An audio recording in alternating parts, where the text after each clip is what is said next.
سورۃ المائدہ میں نفاذ شریعت کے موضوع پر بار بار دہرائی جا رہی ہیں باتیں، اللہ نے دہرائی تو ہم بھی پیش کر رہے ہیں آپ کے سامنے کہ شریعت نفاذ چاہتی ہے اپنا، کتاب اس لیے دی گئی کہ اس کے احکامات کا نفاذ کیا جائے عملی اعتبار سے۔ اگلا نقطہ اس آیت کی تشریح میں لکھا گیا ہے ان آیات کے مخاطب یہود و نصارہ ہیں، تاہم اس حکم میں مسلمان بھی شامل ہیں۔ کیوں؟ جب تورات تھی تو اس کے نفاذ کا حکم تھا، جب انجیل تھی اس کے نفاذ کا حکم تھا، اب قرآن رہتی دنیا تک کے لیے ہدایت نامہ ہے، اب اس کے احکامات کا نفاذ کیا جانا ضروری ہے۔ آخری نقطہ اس آیت کی تشریح میں لکھا گیا ہے آج قرآن کریم کے احکامات کا نفاذ نہ کرنا بھی فسق ہے۔ اللہ کی کتاب پڑھی جا رہی ہے، سنی جا رہی ہے، لیکن اس کے احکامات کا نفاذ نہ ہو تو یہ کیا ہے؟ یہ فسق ہے، یہ اللہ کے خلاف بغاوت ہے۔ من لم يحکم بما انزل اللہ فاولئک هم الفاسقون، جو لوگ اللہ کے نازل کردہ کلام کے مطابق فیصلے نہیں کرتے وہی فاسق یعنی باغی ہیں۔ اللہ ہمیں اس سے محفوظ رکھے اور اپنے احکامات پر عمل اور اس کے نفاذ کی توفیق عطا فرمائے۔ ناظرین کرام، ایک اور آیت ہم سمجھیں گے، لیکن انشاءاللہ آپ سے ملاقات ہوتی ہے ایک وقفے کے بعد، اور آیت ایک ہے، تفصیل زیادہ ہوگی انشاءاللہ، امید ہے آپ ہمارے ساتھ رہیں گے۔ ناظرین کرام، پروگرام بصیرت القرآن میں خوش آمدید۔ وقفے سے پہلے سورۃ المائدہ آیت نمبر 46 اور 47 کا ہم نے مطالعہ کیا تھا۔ آئیے اگلی اور آج کے مطالعے کے اعتبار سے آخری آیت کا مطالعہ کریں۔ سورۃ المائدہ آیت نمبر 48، رب العالمین کی طرف سے ارشاد ہوا وَأَنزَلْنَا إِلَيْكَ الْكِتَابَ بِالْحَقِّ مُصَدِّقًا لِمَا بَيْنَ يَدَيْهِ مِنَ الْكِتَابِ وَمُهَيْمِنًا عَلَيْهِ فَاحْكُم بَيْنَهُم بِمَا أَنزَلَ اللَّهُ وَلَا تَتَّبِعْ أَهْوَاءَهُمْ عَمَّا جَاءَكَ مِنَ الْحَقِّ لِكُلٍّ جَعَلْنَا مِنكُمْ شِرْعَةً وَمِنْهَاجًا وَلَوْ شَاءَ اللَّهُ لَجَعَلَكُمْ أُمَّةً وَاحِدَةً وَلَكِنْ لِيَبْلُوَكُمْ فِيمَا آتَاكُمْ فَاسْتَبِقُوا الْخَيْرَاتِ إِلَى اللَّهِ مَرْجِعُكُمْ جَمِيعًا فَيُنَبِّئُكُم بِمَا كُنتُمْ فِيهِ تَخْتَلِفُونَ۔ سورۃ المائدہ آیت نمبر 48، آئیے کرتے ہیں اس کا ترجمہ۔ ارشاد ہوا اور اے نبی صلی اللہ علیہ وسلم، ہم نے نازل کی آپ کی طرف کتاب حق کے ساتھ، تصدیق کرنے والی ہے ان کتابوں کی جو اس سے پہلے آئی ہیں، نگران ہے ان پر، فیصلہ کیجئے ان کے درمیان اس کلام کے مطابق جو اللہ نے نازل کیا ہے، اور پیروی نہ کیجئے ان کی خواہشات کی اس حق کے مقابلے میں جو آ چکا ہے، اور تم میں سے ہر ایک کے لیے ہم نے ایک راستہ اور ایک شریعت طے کی ہے، اور اگر اللہ چاہتا تو تم سب کو ایک امت ہی بنا دیتا، لیکن وہ آزمانا چاہتا ہے تمہیں ان احکامات سے جو اس نے دیے ہیں، پس ایک دوسرے سے آگے نکلو نیکیوں میں، اللہ ہی کی طرف تم سب کو لوٹ کر جانا ہے، پھر وہ بتا دے گا تمہیں ان باتوں کی حقیقت جن میں تم اختلاف کر رہے تھے۔ ناظرین کرام، یہ ترجمہ سورۃ المائدہ آیت نمبر 48 کا۔ اب آئیے اس آیت کی تشریح کی طرف چلتے ہیں، تفصیل زیادہ ہے، تحمل سے سنیں گے انشاءاللہ اور سمجھیں گے، ٹھیک ہے؟ تفصیل میں سب سے پہلی بات تشریح کے اعتبار سے لکھی گئی ہے تورات اور انجیل کی عظمت اور صفات کے تذکرے کے بعد قرآن کریم کی حقانیت کا بیان۔ تورات بھی اللہ نے نازل فرمائی، انجیل بھی اللہ نے نازل فرمائی، مگر ان میں ہو گئی تحریف و تبدیلی۔ اب اللہ کا آخری کلام قرآن حکیم کی صورت میں ہے، اب اس قرآن حکیم کی عظمت اور صفات کا بیان ہے۔ اہل ایمان کو سابقہ آسمانی کتابوں کے حاملین جیسا رویہ نہ اختیار کرنے کی تاکید۔ سابقہ آسمانی کتابیں، تورات کا ذکر آیا، انجیل کا ذکر آیا، یہود نے تورات کو پس پش ڈالا اور نصارہ نے انجیل کے احکامات کو نافذ نہیں کیا۔ اب ہمیں کیا بتایا جا رہا ہے؟ تم قرآن کے ساتھ ایسا نہ کرنا کہ قرآن کو پس پش ڈال دو اور طاقوں میں سجاؤ، بس نہیں، بلکہ تم شریعت کے احکامات کا نفاذ کرنا۔ تو نہ تورات کی طرح تمہارا معاملہ ہو، تورات کے ماننے والوں کی طرح، نہ تمہارا معاملہ انجیل کے ماننے والوں کی طرح ہو، بلکہ تم حامل قرآن بنو، قرآن کو تھامو اور اس کے احکامات پر عمل اور ان کے نفاذ کی جد و جہد کرو۔ اگلی بات اس آیت کی تشریح میں لکھی گئی ہے قرآن کریم کی چند صفات کا بیان۔ 5 باتوں کو سمجھیں گے قرآن حکیم کی صفات کے تعلق سے۔ پہلی بات، قرآن نے پچھلی کتب کی تصدیق کی۔ کیا مطلب؟ پچھلی کتابیں جو اوریجنلی عطا ہوئی وہ اللہ ہی نے عطا فرمائی تھیں، بعد والوں نے ان میں تبدیلی کر دی۔ اب اصل تعلیم کہاں ہے ان کی؟ قرآن حکیم میں، کیونکہ قرآن تصدیق کرتا ہے، قرآن اللہ کا آخری کلام ہے اور قرآن کی حفاظت کا ذمہ اللہ نے لے رکھا ہے۔ اس کے بعد دوسری صفت کی طرف چلتے ہیں۔ قرآن کریم کی چند صفات کے بیان میں دوسری صفت یہاں پر جو بیان ہوئی، لکھا ہے قرآن تمام سابقہ کتابوں کا نگران، محافظ، امین اور نگہبان ہے۔ پچھلی کتابیں بھی اللہ نے نازل فرمائی، مگر ان کی تعلیمات اب محفوظ نہیں ہیں اصلی شکل میں۔ کیوں؟ ان میں لوگوں نے تبدیلیاں کر دیں۔ قرآن کی حفاظت کی ذمہ داری اللہ نے لی، پچھلی کتابوں کی تعلیمات اب قرآن حکیم میں آ گئیں، یوں قرآن حکیم پچھلی کتابوں کا مہیمن بھی ہے، حفاظت کرنے والا بھی ہے اور نگران بھی ہے۔ تیسری صفت لکھی اسکرین پر آپ دیکھ سکتے ہیں، قرآن میں سابقہ کتابوں کے مضامین کے خلاصے بیان ہوئے ہیں۔ جو تعلیمات اللہ نے پچھلے پیغمبروں کو عطا فرمائی، ان کا جسٹ، ان کا حاصل، ان کا خلاصہ اللہ نے قرآن کریم میں عطا فرما دیا۔ گویا آج کو یہ دیکھنا چاہے پچھلے پیغمبروں کی بنیادی تعلیم کیا تھی تو وہ قرآن حکیم کا مطالعہ کر لے تو پچھلے پیغمبروں کی بنیادی دعوت اور بنیادی تعلیم اس کے سامنے آ جائے گی۔ چوتھا نقطہ صفات کے حوالے سے قرآن حکیم کے تعلق سے لکھا ہے اسکرین پر، تمام سابقہ آسمانی کتابوں کی خوبیاں قرآن میں جمع ہیں۔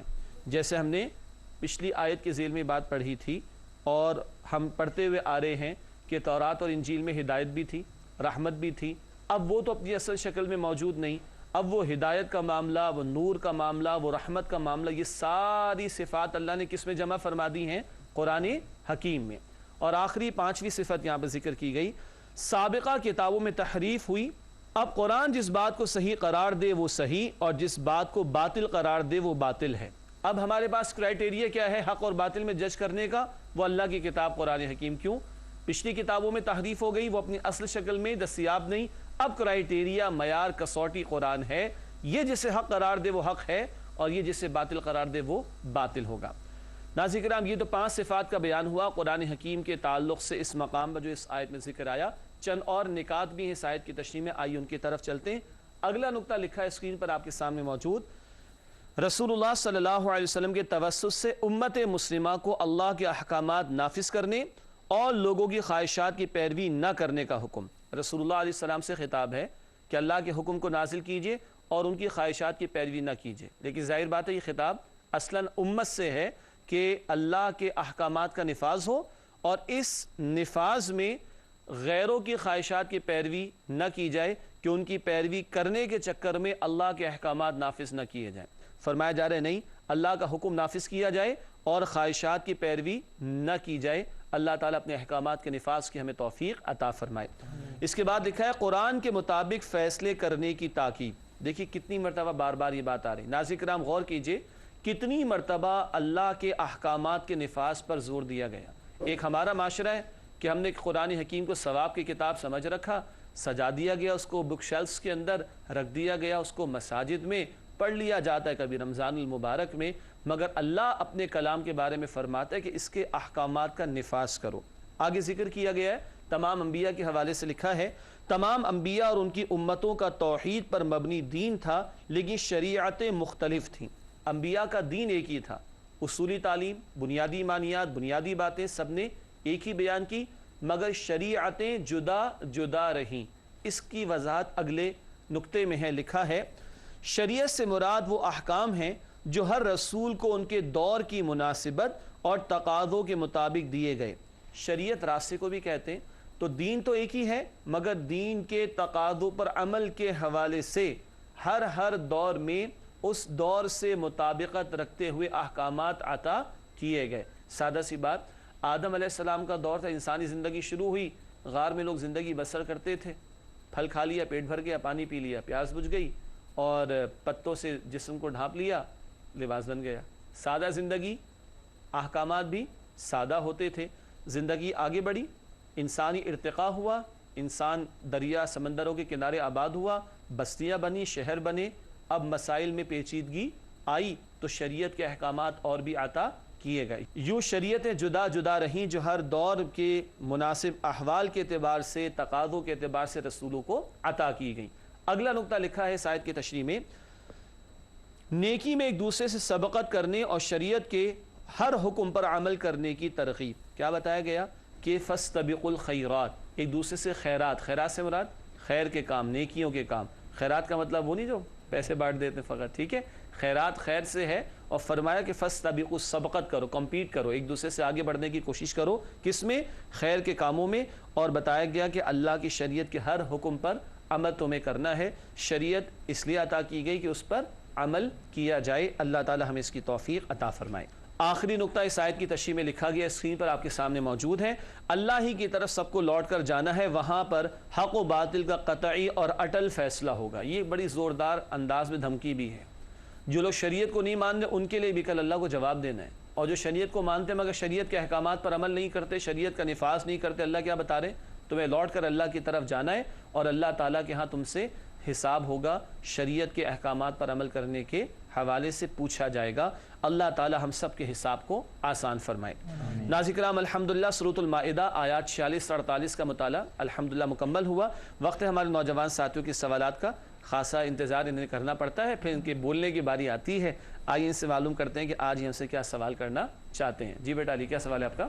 آپ کا یہاں پہ ذکر آیا تھا کہ ہر کسی کے لیے الگ شریعت اور منہاج یہاں پہ دیا گیا ہے، تو اس سے فرق کیا، ان میں دونوں میں فرق کیا ہے، اس کو واضح کر دیجیے۔ شریعت اور منہاج، ماشاء اللہ الفاظ آئے تھے شرعتا و منہاجا، شریعت بھی اللہ نے عطا فرمائی اور منہاج بھی اللہ نے عطا فرمائی۔ یعنی آپ نے نوٹ کر کے رکھا تھا کہ اس لفظ پر بات نہیں ہوئی تو یہی سوال کرنا، اور اچھی بات ہے۔ سوال کا ایک حاصل یہ بھی ہوتا ہے کہ گفتگو میں جو کمی رہ گئی ہو اس کو پورا کر لیا جائے یا کرا لیا جائے۔ دین سب کا ایک رہا، اصولی تعلیم ہر رسول کیا؟ ایک اللہ کو مانو اور رسول کی اطاعت کرو۔ آخرت اصل زندگی ہے، موت تمہیں آ کر رہے گی، اللہ کی بندگی تم نے زمین پر رہ کر کرنی۔ یہ اصولی دعوت تمام رسولوں کی ایک ہے۔ دین کیا ہے؟ تمام رسولوں میں ایک ہی رہا۔ شریعت کیا رہی؟ جدا جدا رہی۔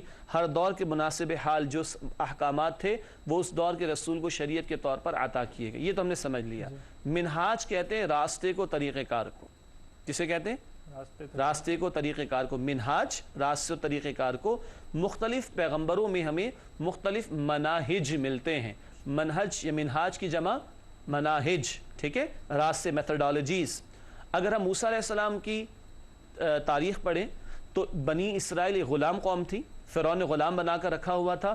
غلامی سے نجات دلانا ان مسلمانوں کو یہ ایک اہم ذمہ داری تھی، کس کی؟ موسیٰ علیہ السلام کی۔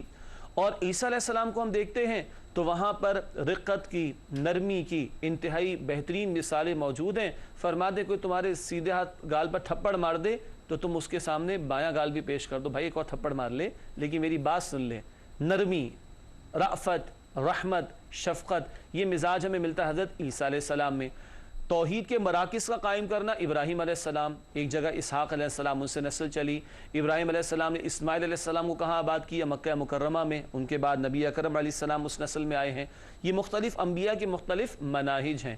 نبی اکرم صلی اللہ علیہ وسلم کا منہج کیا تھا؟ ایک انقلابی جماعت تیار کرنا، قرآن کی دعوت کی بنیاد پر اس جماعت کو منظم کرنا اور اللہ کی بندگی کے تقاضوں پر عمل کے لیے اس کو میدان میں لانا، اور اللہ کی شریعت کے نفاذ اور دین کے غلبے کی جد و جہد کے لیے اس کو باطل سے ٹکرانا۔ یہ منہج کس کا ہے؟ نبی اکرم صلی اللہ علیہ وسلم کا۔ دین سب کا ایک، شریعتیں جدا جدا، اور منہاج بھی مختلف انداز میں ہمیں پیغمبروں میں ملتے ہیں۔ مگر اب ہمارے لیے اسوہ کس کا ہے؟ لقد کان لکم فی رسول اللہ اسوۃ حسنہ، سورۃ الاحزاب آیت نمبر 21۔ یقیناً تمہارے لیے رسول اللہ صلی اللہ علیہ وسلم کی زندگی میں بہترین نمونہ موجود ہے۔ جی بیٹا عقیل، آپ کا کیا سوال ہے؟ بسم اللہ الرحمن الرحیم۔ آیت نمبر 46 میں آیا ہے کہ ہدایت اور نصیحت متقیوں کے لیے، تو کیا متقی پہلے ہی سے ہدایت پر ہوتے ہیں؟ تو اس کی وضاحت کر دیجیے۔ ٹھیک ہے، یعنی سوال اگر ہم یوں کہیں کہ متقین کے لیے ہدایت کا اور نصیحت کا ذکر آیا تو کبھی کچھ لوگ ایسے بھی پوچھتے ہیں جو پہلے سے ہی متقی، اس کو ہدایت کی ضرورت ہوتی ہے کیا؟ سوال آتا ہے نا۔ قرآن کے تعلق سے بھی بالکل البقرہ کے شروع میں آتا ہے ہدی للمتقین، یہ قرآن متقین کے لیے ہدایت ہے۔ تو سوال ہے کہ جو آلریڈی متقی ہے اس کو بھی ہدایت کی ضرورت ہے؟ جی ہاں، اس کو بھی ہدایت کی ضرورت ہے، بلکہ یوں کہا جائے کہ اللہ کی کتاب سے ہدایت ملے گی کن کو؟ متقین کو۔ تقویٰ ہوگا تو ہدایت ملے گی، تقویٰ نہیں ہوگا، قرآن میں ہدایت تو ہے مگر ملے گی نہیں۔ صحیح ہے، بارش برس رہی ہے، جو چاہے اپنے برتن میں پانی بھر لے، مگر جو برتن کو الٹا کر کے رکھ دے گا اس کو پانی نہیں ملے گا۔ سورج کی روشنی آ رہی ہے، جو چاہے اپنے گھر کے اندر اس روشنی کو آنے دے، مگر جو کھڑکی دروازوں پر پردہ ڈال دے گا اس کو روشنی سے فائدہ نہیں ملے گا۔ اسی طریقے پر سمجھ لیجئے قرآن تو ہدایت ہے، اب آخری کتاب تو یہی ہے نا، لیکن ہدایت ملے گی کن کو؟ جن میں تقویٰ ہوگا، اور زندگی کی آخری سانس تک ہدایت کے محتاج، اور جنت میں داخلے تک کے لیے ہم اللہ کی ہدایت کے محتاج ہیں۔ تو ہدایت پر ہدایت کی مستقل ضرورت ہے، اسی لیے ہر نماز کی حرکت میں سورۃ الفاتحہ میں ہم تلاوت کرتے ہیں اہدنا الصراط المستقیم۔ جی بیٹا عابد، آپ کا سوال کیا ہے؟ میرا سوال یہ ہے کہ قرآن کریم کی 5 صفات کا یہاں پہ تذکرہ ہے، اس کی پہلی 2 صفات تھی مصدق ہے اور مہیمن ہے، تو اس کی ذرا وضاحت کر دیجئے۔ مصدق اور مہیمن الفاظ یاد ہو گئے؟ ماشاءاللہ۔ مصدق تصدیق کرنے والا، مہیمن حفاظت کرنے والا۔ قرآن تصدیق کرتا ہے پچھلی کتابوں کی. کیا مطلب؟ اللہ نے ہر دور میں پیغمبروں کو بھیجا, اللہ نے ہر دور میں کتابیں نازل فرمائی, تورات بھی اللہ نے نازل فرمائی, انجیل بھی اللہ نے نازل فرمائی, قرآن اس کی تصدیق کر رہا ہے. اچھا قرآن کس کا کلام ہے؟ اللہ. تو گویا پچھلی کتابوں کی تصدیق کون کر رہا ہے؟ اللہ اپنے آخری کلام میں. ایک بات ہو گئی. مہیمن کا مطلب, مہیمن, اچھا یہ اللہ کی بھی صفت ہے. المہیمن کس کا نام ہے؟ اللہ کا. نگہبانی کرنے والا, حفاظت کرنے والا. پچھلی کتابوں میں کیا ہو گئی؟ تبدیلی ہو گئی, تحریف ہو گئی.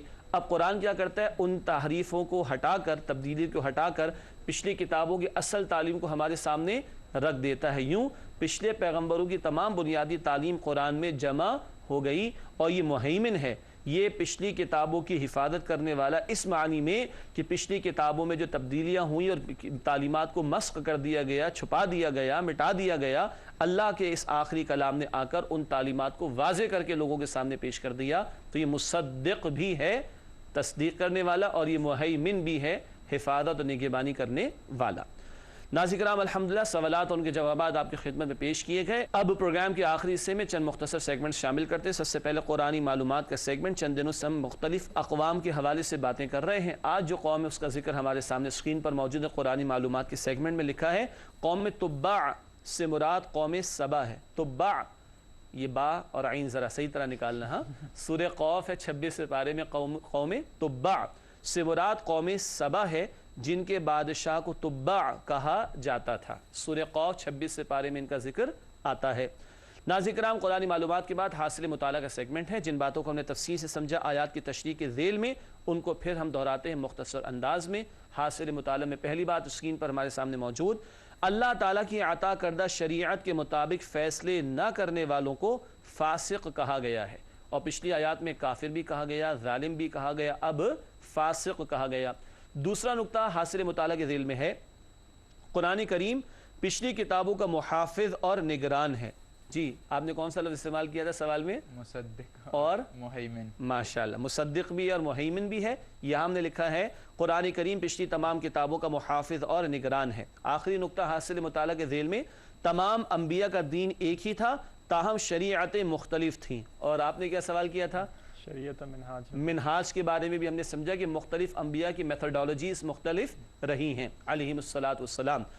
ناظرین کرام حاصل مطالعہ کے بعد جائزے کا سیگمنٹ ہے. چند سوالات جن کا جواب ہم اپنے اندر جھانک کر تلاش کرتے ہیں. پہلا سوال ہے جائزے کے طور پر, کیا ہم اللہ تعالیٰ کی شریعت پر عمل اور اس کے نفاذ کے لیے کوشاں ہیں؟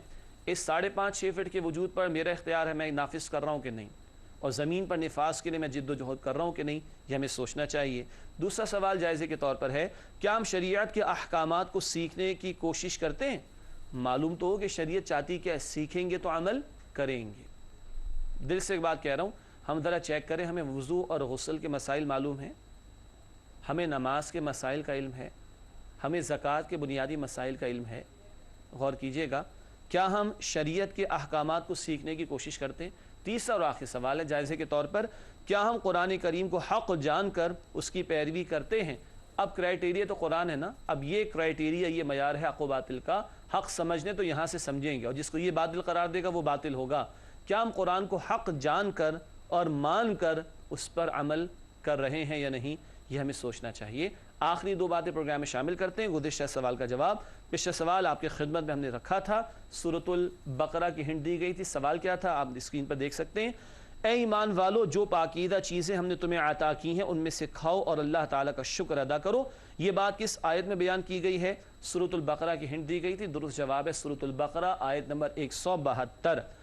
حلال بھی کھانا ہے اور پاکیزہ بھی کھانا ہے, تفصیلات بیان ہو چکی. اب جو ہم آیات پوچھ رہے ہیں روزانہ وہ ہے اے ایمان والو. اس انداز سے قرآن کا جو خطاب ہے ان آیات کو پوچھ رہے ہیں.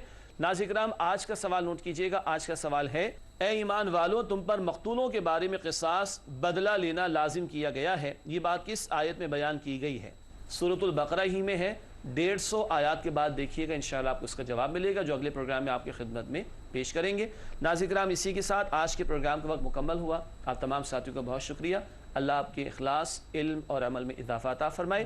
ناظرین کرام ہم سب کو, قاری صاحب کو اور ہماری پوری ٹیم کو, وہ ٹیم جو اسکرین کے پیچھے ہے آپ کو اسکرین پر دکھائی نہیں دیتی, اور ہمارے تمام تعاون کرنے والے ساتھیوں کو اپنی دعا میں یاد رکھیے گا. وآخر دعوانا ان الحمد للہ رب العالمین.